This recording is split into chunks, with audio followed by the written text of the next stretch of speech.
join Nate and Curtis mid conversation. I had one-offs here and there. Maybe that helped with those 19-cent checks I've been getting from those guys. Right?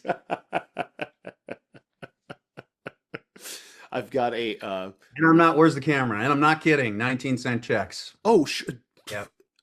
it has happened once. Only once. Only once ever. But I once got a check for zero How does that work? because there were if you ever go into your pay stubs, Hmm. you'll see that pay TV will pay something, uh, like the different things will pay things out, Mm. and then any correction will be added as a subtraction to it, and those will pop up randomly. It especially happens for shows in the 90s, Okay. and I had a subtraction that removed the 7 cents that I had and it got it to You were zero, so but they close. still had to cut the check. That's so weird. So I got a check At for least it zero. wasn't a bill, Right, right, demanding 7 cents. right. I wish that I had gotten that when we were still in California because I would have run to residuals Hmm. to put that on the wall and get a Well, if drink. you're going to use any of this, you better tell the folks what residuals is, or have we Okay. already talked about it? We probably have We talked. have mentioned it before. As I'm revisiting this year of episodes that we recorded before we got here. We have talked about residuals before, but it is it's early enough in the run. People may not remember. Um, so residuals is a bar in Burbank that is still there, and back in the day, you could bring in a residuals check and trade it for one drink, which was usually a shot.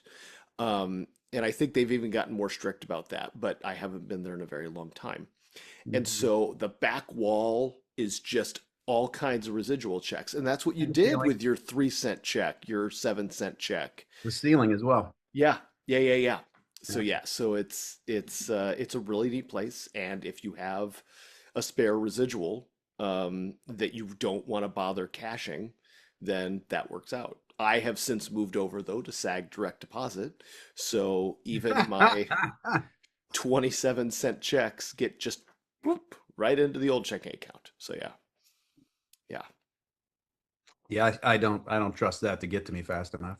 That is very fair because inside baseball, Nate and I just the cycle for Sabrina residuals just came around, Hmm. and We ran our own little experiment. we ran our own little experiment. Yeah, when did he get his paper checks and when did mine deposit? So he got his paper checks, and 3 business days later, I got my deposit.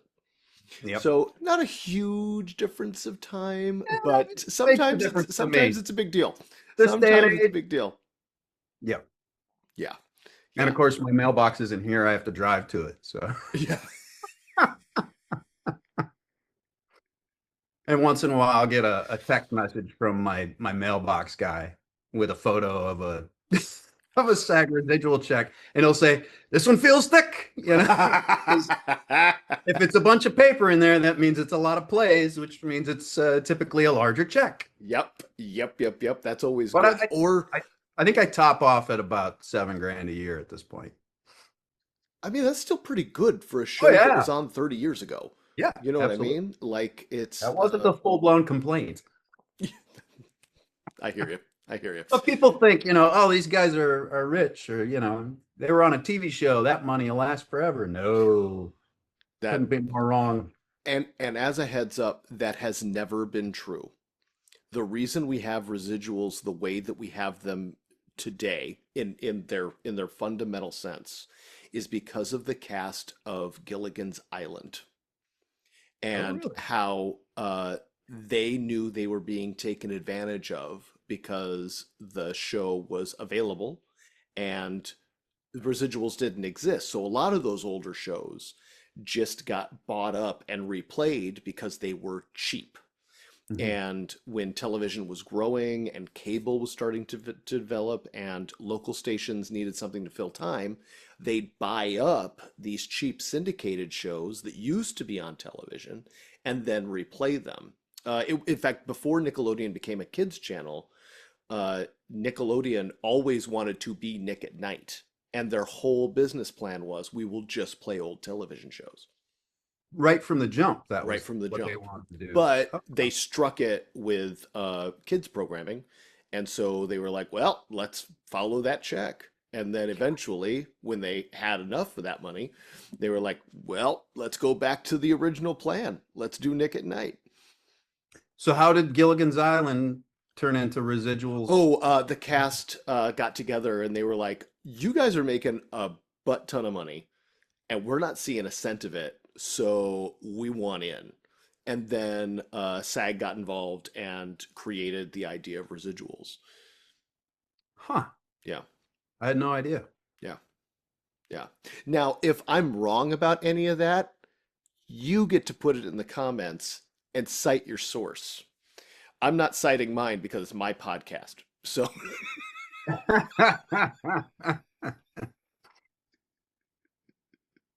but All yeah, right. good times. And now, with streaming and everything, the idea of residuals is completely changing. Um, Yeah. the original idea was always that we should be shared, being compensated for the continuing value of the programming and what it was delivering to the people that were exploiting the material to get money in the first place. Mm. And if anybody's really curious, you can go to my YouTube channel, and I did an entire breakdown of residuals. It's called Residuals 101. And I originally did it on TikTok, but now I don't trust TikTok, so I'm not on TikTok. So all of that is on YouTube, and you can see the whole thing. I answer specific questions from people about how it all works and the reason why residuals are important. Because if somebody's making money on it, then the people who were a part of that should make money on it too. And that's a much bigger conversation that myself as a producer, I am also looking at ways to be able to have people who traditionally do not get revenue share also participate in revenue share, like casting directors. They take the time, they get the talent that people fall in love with, and they get paid once and then they are done. So they are constantly hustling for work, Mhm. constantly hustling for work. And with television seasons as short as they are now, with like maxing out at 10 episodes, um, they just don't have work, just like writers. Mhm. Um, Costumers don't get to share in the benefits. But I'm also a crazy Portland weirdo, so of course I'm like, let's just share all the money with the people. You know, Well, I I mean, want everybody getting paid. you look at casting directors, they create an actor's career. I mean, Oh they're yeah. they're responsible for launching people. I mean, if it wasn't for them, Yeah. Yeah, and nothing. we know their names. And We I've know, had casting directors take extra time with me. Like they really wanted me to get the job. They yeah. really saw something in me and saw that I was having a bad day or I was getting anxious about my audition and sort of self-sabotaging. And they would say, "Hey, can you hang around till everybody's come and gone?" And be like, "Yeah, great." Yeah. Um, and so if it weren't for people like that, you know. There are people who wouldn't be So on yeah, shows. Yeah. I'm with you there. They should Yeah. definitely. And Well, yeah. costumers, I mean, Hell yeah. Game of Thrones, come on. I mean, That's they some win serious awards, costuming. but they get one check. You know Right. what I mean? They get one check. That's it. And That's even it. on Sabrina, the costuming there. I mean, Yeah. there was a lot going on. Hmm. Always, always, always. Like people who work camera. It I think film that's what. Go ahead. Oh, we had a little. film We and went over. television are such collaborative arts. You Hmm. cannot do it without all parts. It's holistic. All the parts have to work together. If all the parts aren't working together, it doesn't work. It Hmm. doesn't work. And they will argue, but the fact of the matter is, television makes so much money. There is so much money in these shows. Yeah. Yeah, And they'll argue that there isn't, but there yeah, is. they'll tell you they will find funny math to make it not work. But I have been on the other side. I have seen network shows, and even cheap network shows can afford to do more. It's just that people Mhm. are greedy. Mhm. But that's me on my, you know, I just Soapbox. want everybody to get paid. But, that's probably also why I don't work in the studio system.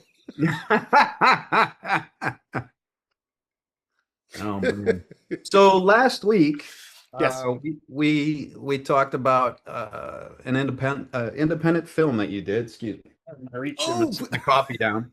An yes. independent film that you did called Squirrel, Yes. and let me just say how dismayed and disappointed that I was that there was no the star was not a squirrel.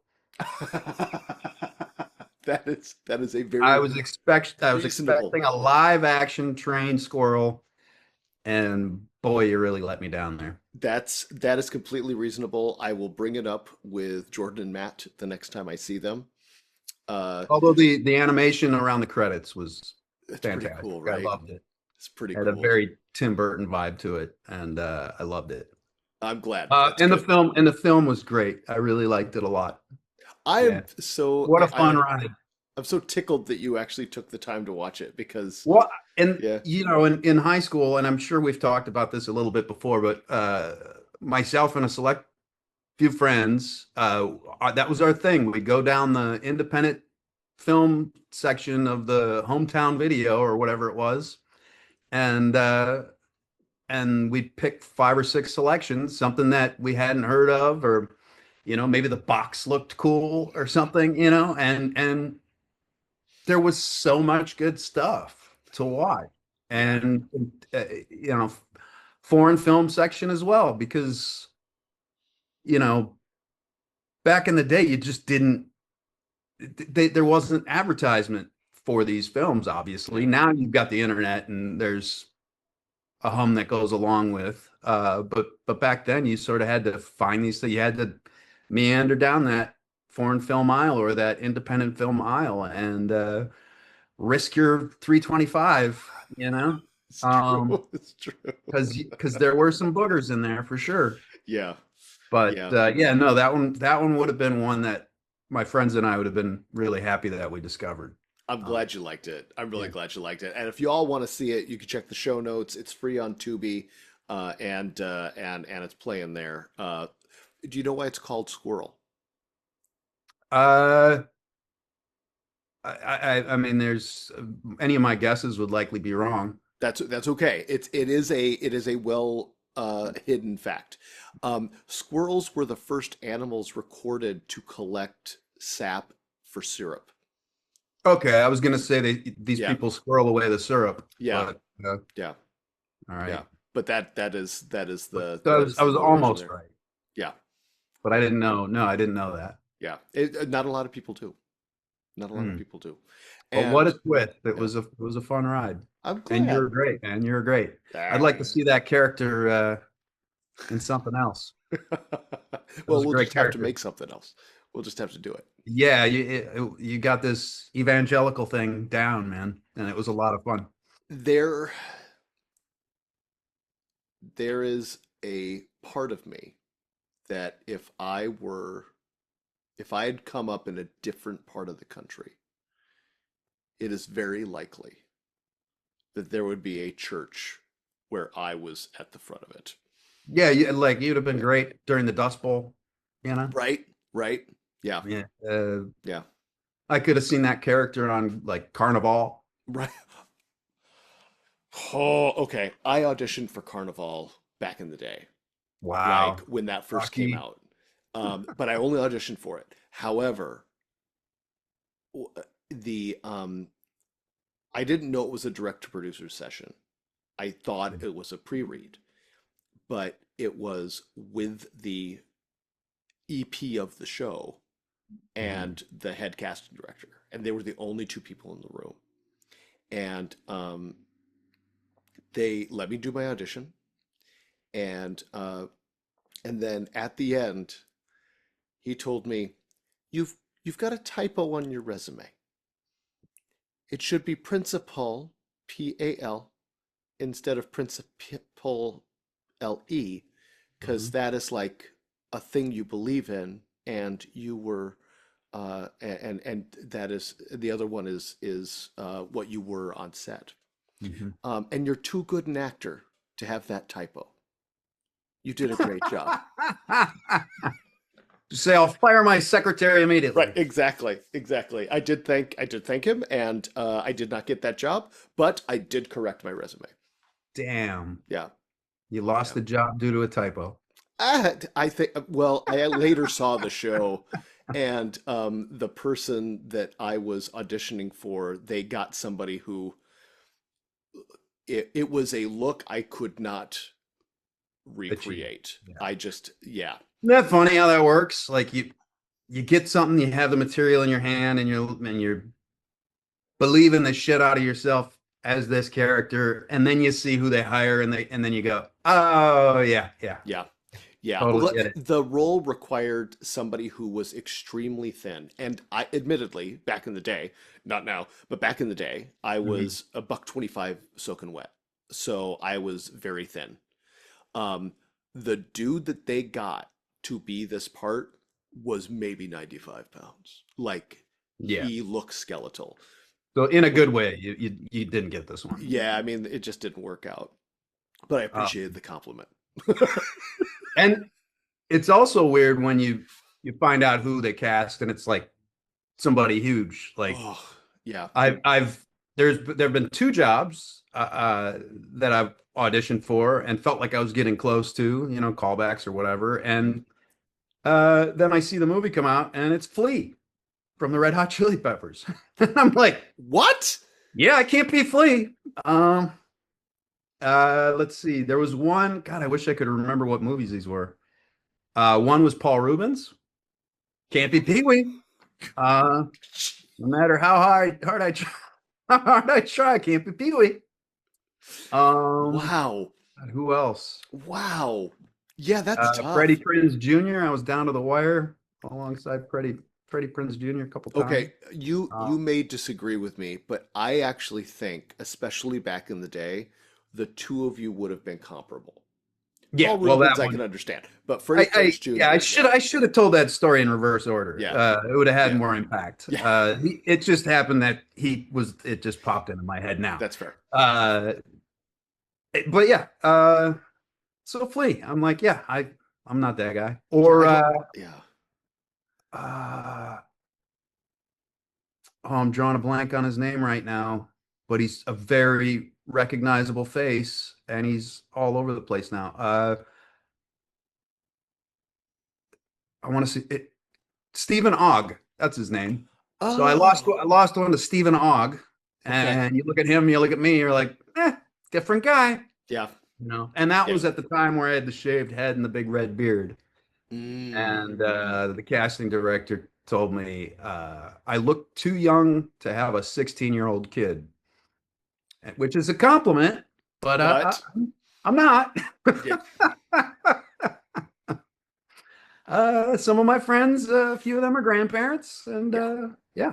yeah, yeah. Um, but then you look at Stephen Hawking. Do you know that? You know who I'm talking I about? do. Yes, Okay, yes. yeah. It took me a minute as I'm leaning into the screen. Is, is, Um, is he the voice of one of the characters on Grand Theft Auto? The bad guy character? I don't know. I pick out voices sometimes I because have the somebody was power of playing the that internet though, game. so I'll check. I was playing that. Somebody was playing that game, a friend of mine, and I was listening to it, and I was like, "That sounds a lot like Stephen Ogg." And now I'm regurgitating that thought because it just popped. Because I did start playing the game, and I went down a rabbit hole, and I thought I'd been playing for 2 hours, yet It the is sun was coming. not. It's not. It's Oh not. man. Michael Hollick. Michael Hollick is the lead on Grand Theft Auto 4. Hi, it's Editing Curtis from the future, and Og was the bad guy that Nate thought he was. It's just that it was Grand Theft Auto 5, so I was looking in the wrong spot. Also, when I was actually searching things on my laptop, it was much easier to find that it was Stephen Ogg the whole time.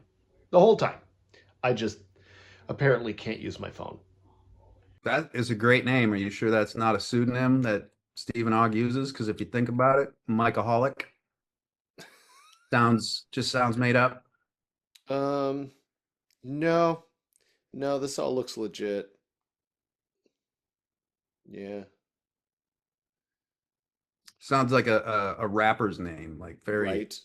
yeah, addicted to rhyming.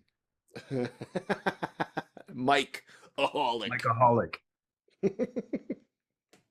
Uh, damn, bummer. I yeah. was really, Sorry, I'm gonna trim that a little bit so that we don't have to watch me scroll through the internet. that's But fine. yeah, That, unfortunately, thanks for putting that to bed. That is, what would that be, like a 11-year-old idea or thought that I had that just popped up now. now Nate, That's something I could have Google searched on my I was own gonna say I don't want to throw you under the 11 or 12 bus, years ago. but you literally could have searched at any moment. Yeah, Yeah. this is this is more fun. I think there is something to when we grew up, we did not have access to the internet. We didn't. But So we still pretend every like we don't. yeah, yeah. Well, I think that's it. We're not natively trained to go look for things. I have to Right. remind myself. And it started as a joke with Renee, where I'd be like, you know what? I happen to have this device that has the knowledge of all of humanity in it. I could probably just look it up. Right. And I was being sarcastic and a dipshit when I did Mhm. that. But now I literally use that phrase to remind myself, oh, no, I can actually check things. Yeah, yeah. Yeah. It led you to a self-reflecting moment there to Yeah. Well, because, okay, for the people, especially people who are under 40, um, when you didn't know something pre 1998, you either had to research it in publications or a library or something, or you just relied on your buddy's cousin Steve, who saw this thing once down by the docks. You know what I Mhm. mean? Like somehow memes and rumors managed to cross from schools to the public and everything like that for a Don't forget while. Encyclopedia Britannica. Don't Ex forget that. yes, yes. Farmer's Remember, Almanac. do you remember when everybody thought that Paul from the Wonder Years grew up to become Marilyn Manson? No, I didn't hear that one. Oh, okay. Okay. That was a rumor though that managed to get around places. So, so yeah, like if you didn't know, you didn't know. Either you found the answer in a legitimate public source or you just had like some kind of secondhand knowledge from somebody's older brother who was high all the Friend time. of a friend of a friend. Yeah. 100%. Yeah. Who and that person would have been totally into whatever that is Yeah. to a depth that a normal person would not be. Yeah. And before the internet, like that's when Fangoria was huge and Starlog was Fan huge Korea. and all of these very specific magazines and well, magazines. Radio. Yeah. Yeah. Yeah. And you'd be listening to talk shows. And I mean, people still listen to talk shows. They're literally listening to it right now because podcasts are the new talk shows. But I used to stay up till 4 a.m. on a school night for Dr. Demento for the radio. And then when I got a little older, it was reruns of Kids in the Hall on TV. Those yes, played till about 2 a.m. yeah, Back when TV went off, uh, TV would just end for the night at it, 2 in it the morning.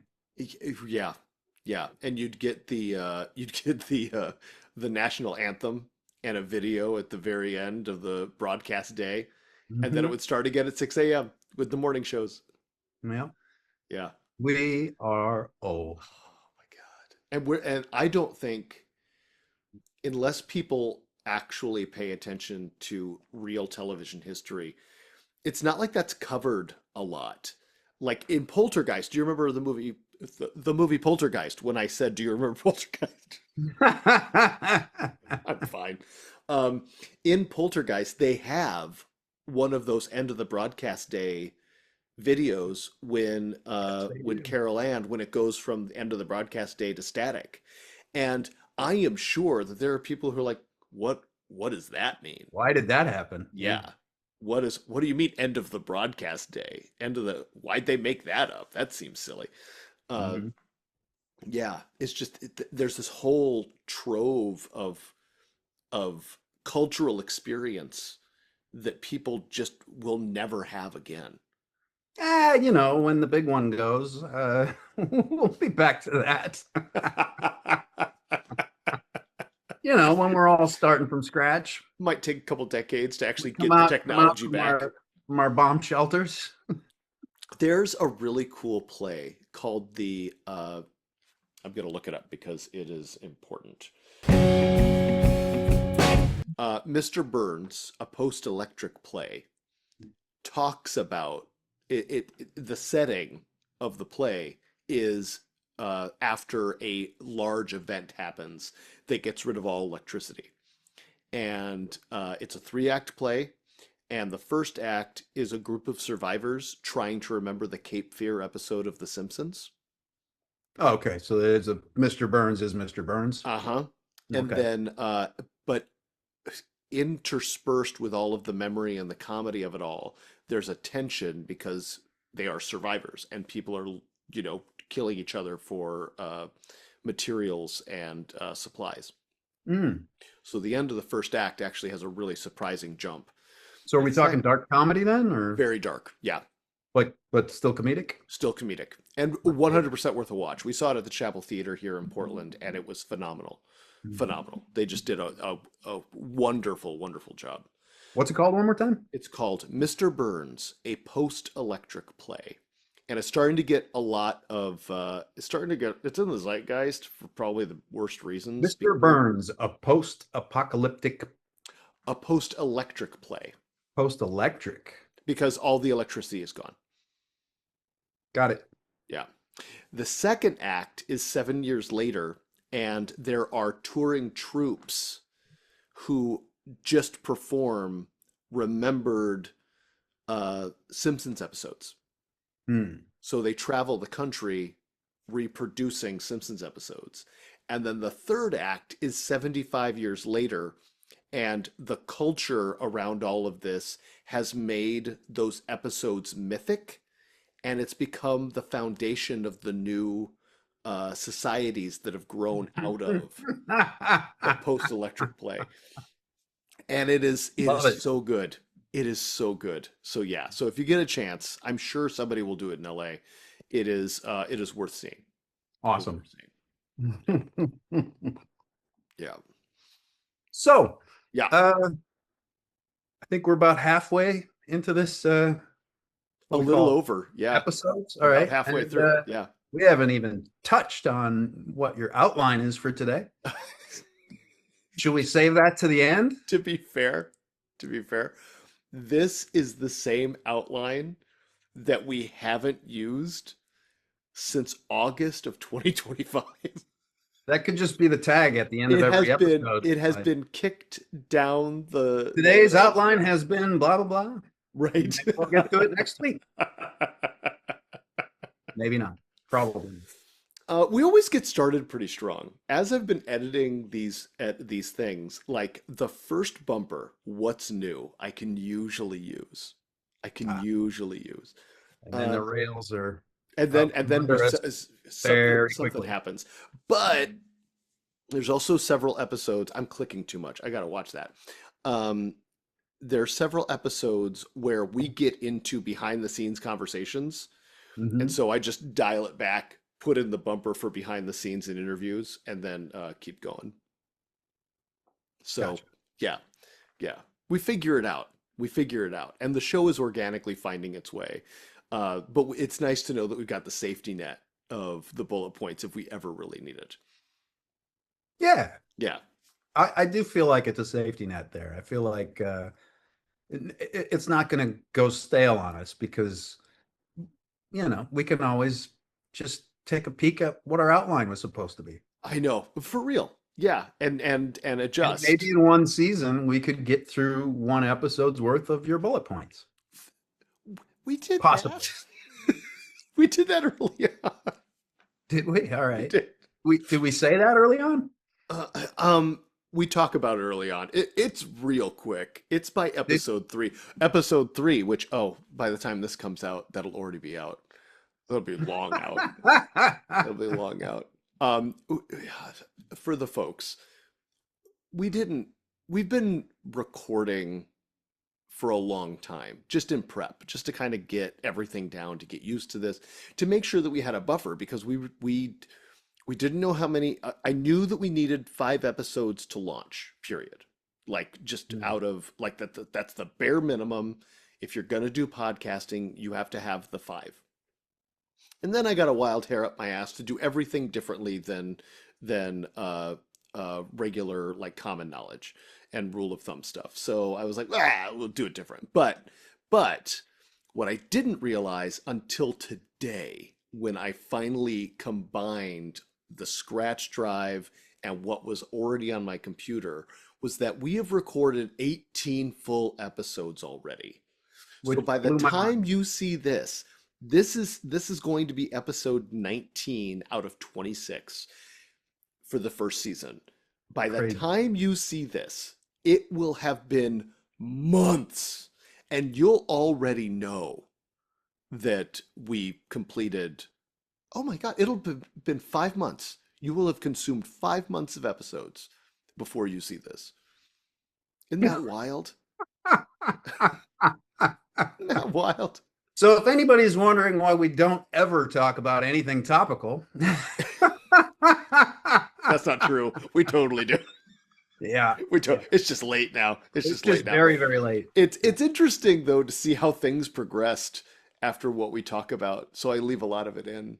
Do I you only remember cut when out. I tried to make us do like a meta thing where it was just you and I recording our weekly conversations about possibly making a podcast? That is going to be And a how much of a Patreon disaster that was? exclusive. That didn't work out very well. That didn't work out very well, but I was able to salvage some clips. And That was a horrible, horrible idea I had. we tried To, a lot of things. in a way to alleviate the pressure of actually making one, It turns out this isn't too hard.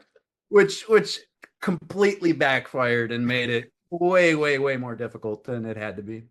Well, it ended up being a 6 camera shoot, and we only had one camera each. Oh yeah, yeah, because we were gonna move around the apartment, each of our apartments, and Hmm. yeah, then we'd each need a camera guy and likely some sound equipment. We'd need Hmm. lavaliers, and yeah, yeah, that Hey, was that was I'll not one of my best ideas. I'll say this for you. You It are would have been fun. ambitious in your production value Way too ambitious. desires. Yeah. Um, there are so many times when you come up with an idea where I'm like, that would be great.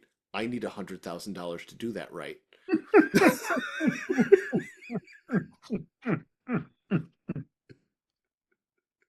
Oh my God, yeah. Yeah, it would be an interesting It'd be watch cool. I if mean, we had the money to do it. yeah, yeah. I feel like it would be kind of in the same vein as like when Michael David Doctor Who and Michael Sheen. Yeah, Michael Sheen and David Tennant when they Ah, did their Zoom show. I'm gonna have to see it. I don't know what it Oh, is. you've never seen that? Okay, it's really good. It's very funny. Michael Sheen and David Tennant are friends in real life, not unlike you and I. Hmm. And during the pandemic, they shot a show over Zoom where they Mhm. played heightened jerk versions of themselves, where they Nice. were preparing for a show and they would have conversations over Zoom when they were supposed to be rehearsing. And instead, it always devolved into like arguments and jabs and making fun of each other.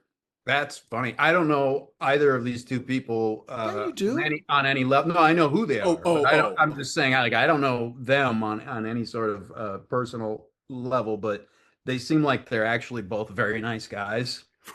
So Right. to see that, yeah, I want to watch that. It's worth watching. I get a kick out of it. But I'm also a big fan of both actors and Great actors. their spouses participate too. Oh, nice. So they'll pop in and just completely, um, you know, splash water on what's going on. Just Are it, their spouses actresses? uh, David Tennant's wife is, although I don't know that she does much anymore. If she does, it's probably in the UK primarily, but I don't know. If you know, tell us in the comments. Um, and Because we're too old to Google search. yeah, well, yeah, again, didn't even think of it. Didn't even Didn't even cross your think of it. mind, did it? Didn't even cross my mind. Didn't See, even cross my mind. most of the time, I feel like I'm not really all that interested in the answer. Mm, I'm more interested in hearing how you would answer. that's fair. Does that make sense? It does. It does. Oh, she's a producer. She's an actress and producer. Yeah, Anna Lundberg. Okay. Yeah, yeah. Of course. Of course she is. Of course she is. Yeah. So yeah, that makes sense. So of course they would be a part of that.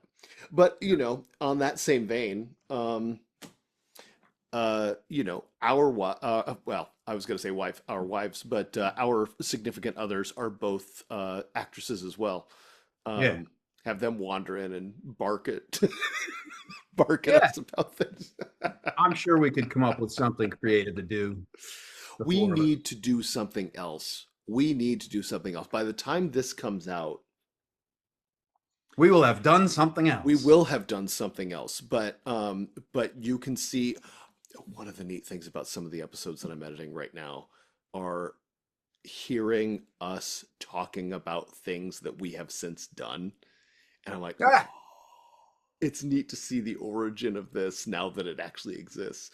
Um, but yeah, I don't know what the next thing is going to be. Because right now, this is being recorded on February 18th, 2026.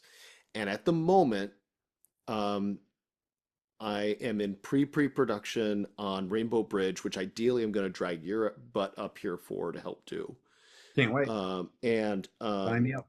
and then I'm working with Quick Jones to try and get one of his plays at one of the Portland theaters up here. And and and then we're working on the comic book version of uh I Hate Mondays and Demons with Gary Yap and Paul.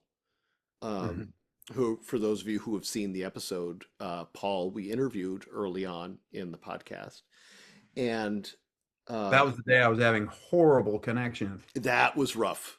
That was I, rough. I sat there for an hour trying to decipher what y'all were talking about. It'll be once we get this done, it'll be worth having him back to kind of talk about like, how this is translated Mhm. into comic book form. But yeah, but like I don't know, I need something that we can shoot like we did Under Five, Mhm. where it's Oh, literally just quick because Rainbow Bridge is going to require a lot more effort, which I'm production not value afraid or of. What was that? production value or just effort in Um, general? I mean, sure, but it needs a cast that isn't just the four of us. So, you know what I mean? There are animals involved, and because we can't get around that 100%. Wild Um, animals? no, just regular dogs and stuff. But Hmm. Pain? working with a train, they got to be trained to a certain amount. And they don't have to be trained to like, it doesn't have to be the shaggy dog, but it does have to be, they've got to be able to sit on command. They got to be able to lay down. And it's not even that big, but it is an element that has to exist. Mm-hmm. And then location wise, uh, there are many possible locations that we are able to use. Some of them That's will, always the killer, isn't it? yeah. On a no budget thing, Hmm. location, location, location. And Tough. the key one that we need, and I expect to have to pay for is we need a veterinary office Mm-hmm. or something that can pass as a veterinary office. Mm-hmm. And and Well, you need that stainless steel table that yeah, said yeah, that's all. you need something to, and it's not even for like big animal scenes. It's I need the reception desk primarily. You Mm. know, like if we had a regular budget, it would be one of our primary sets that's just always set up and ready to go. It'd be a stage lock.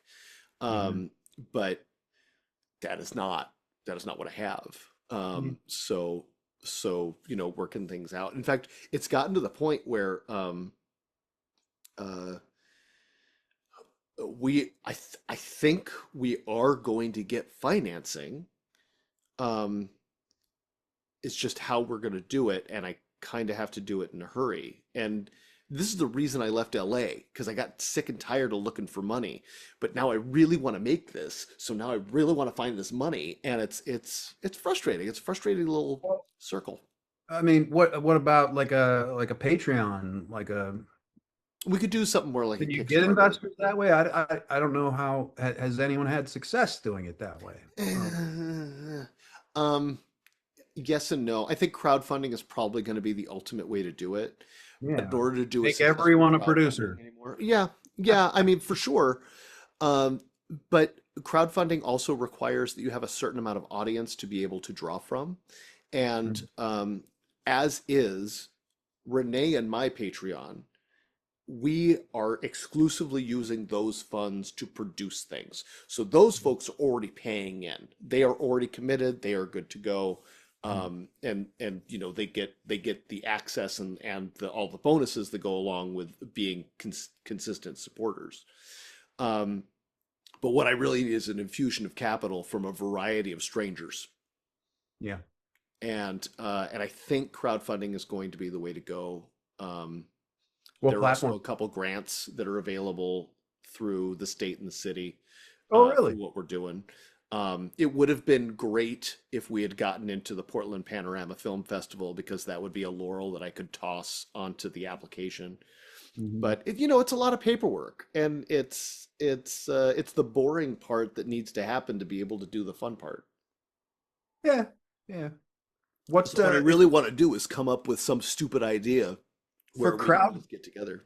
for crowdfunding for something like that? What platform do you use to There try are to a raise money? variety of them. I think a lot of people like to use Kickstarter or Indiegogo. I have recently, Renee made me aware of one called Seed and Spark, and this is the Duplass brothers and folks of that ilk. And they purposely try to fund indie creators who are trying to like make films about things. Since Rainbow Bridge covers domestic violence, it looks like it's going to be a good fit for that platform. Um, and uh, and they regularly raise the kind of money that we're looking for to be able to make this the way we want to make it. Mhm. So I think that's going to be a good way to go. Kickstarter, Indiegogo, a lot of the more traditional um, what's it crowdfunding sources, they've just kind of lost a lot of their luster.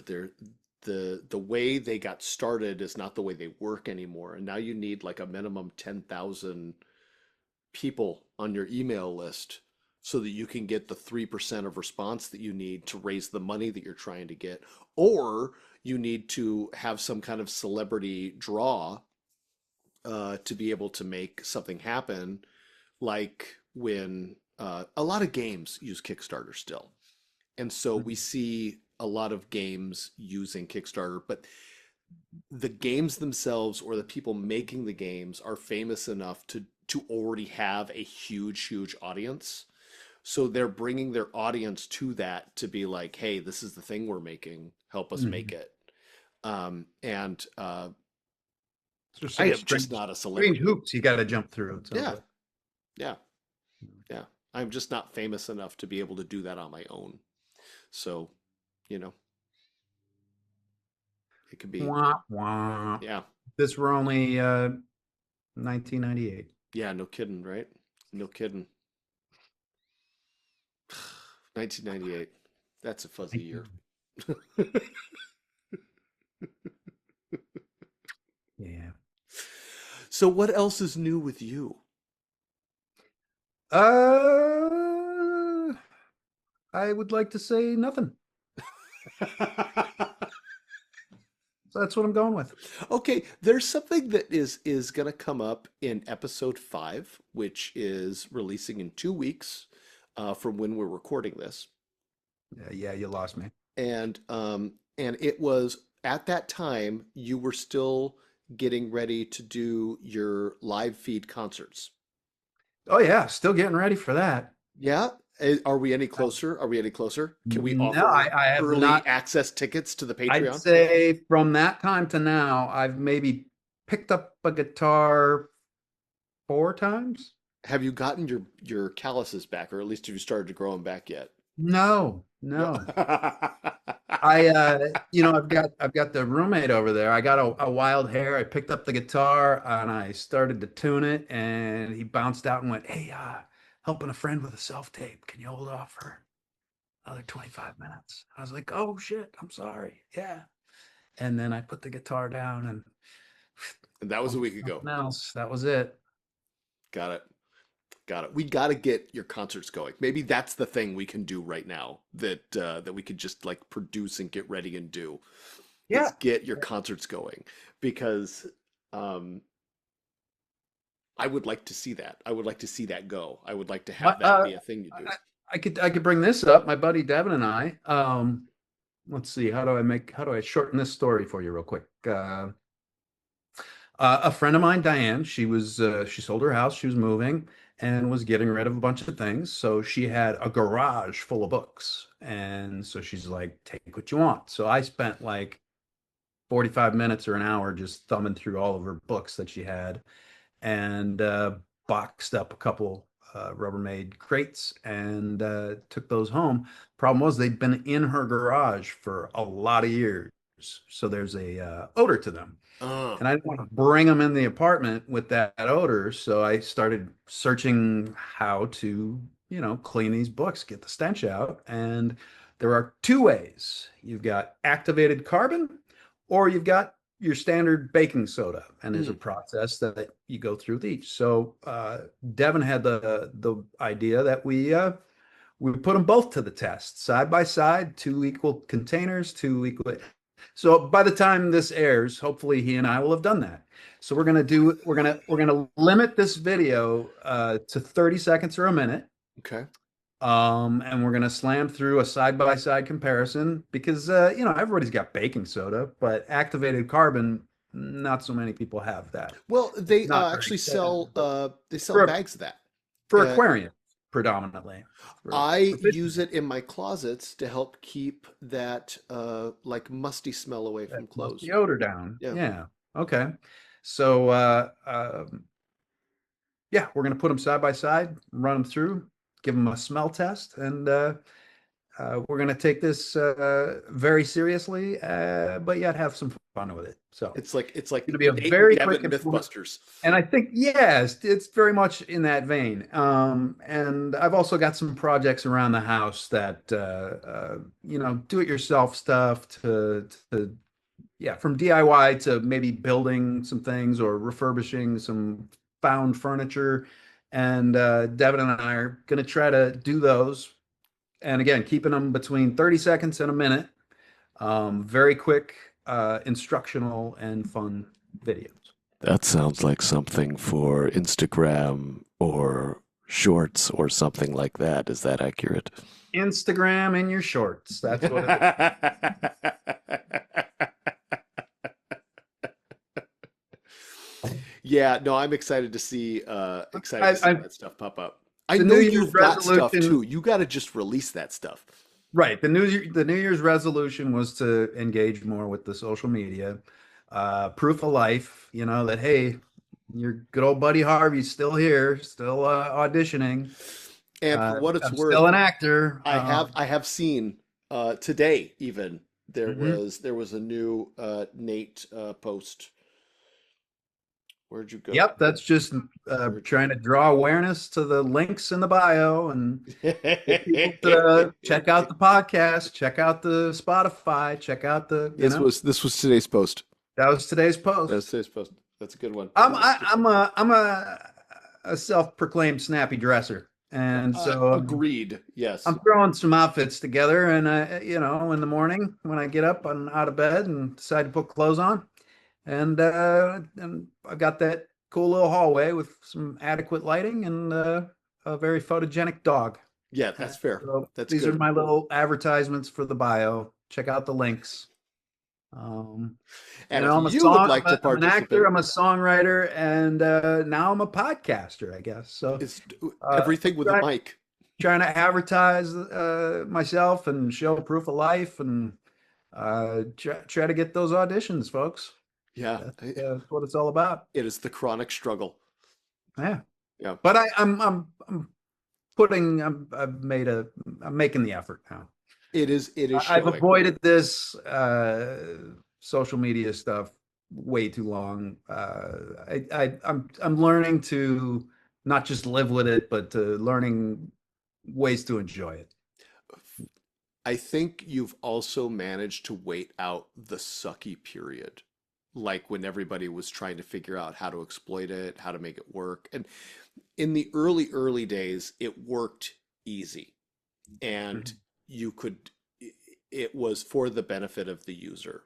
You're And talking, then talking in about the transition, MySpace days? yeah, even early Facebook and early Instagram, Mhm. like every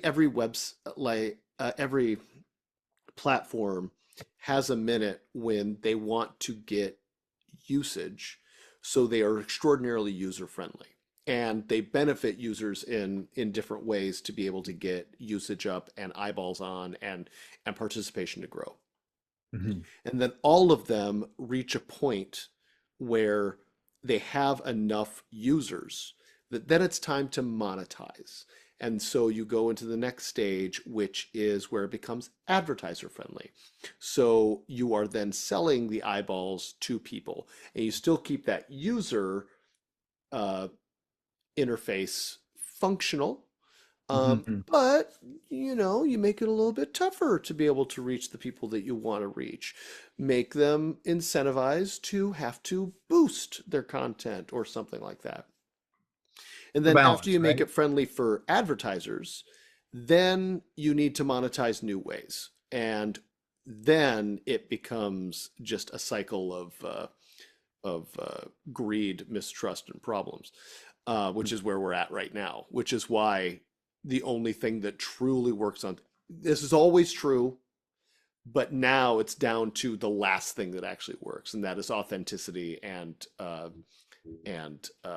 regularity, like consistency of posting. Right. I'm working So, on the consistency.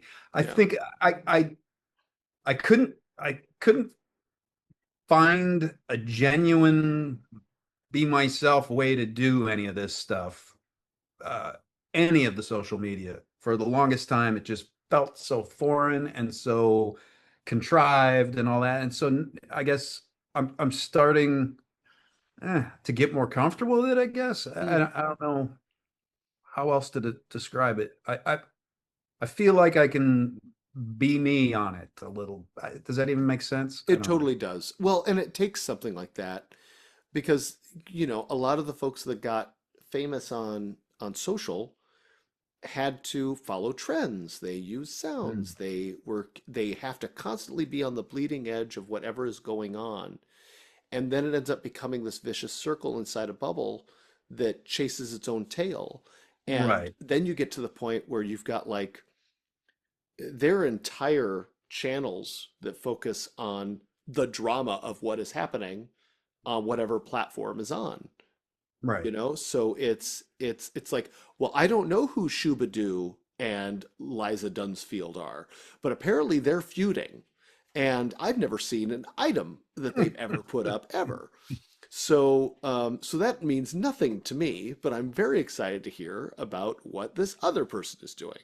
So Right. it's everything ends up becoming its own little ecosystem, and Mhm. you can only nobody can keep up 100% with everything that's going on ever, and nor should you try, in my personal opinion.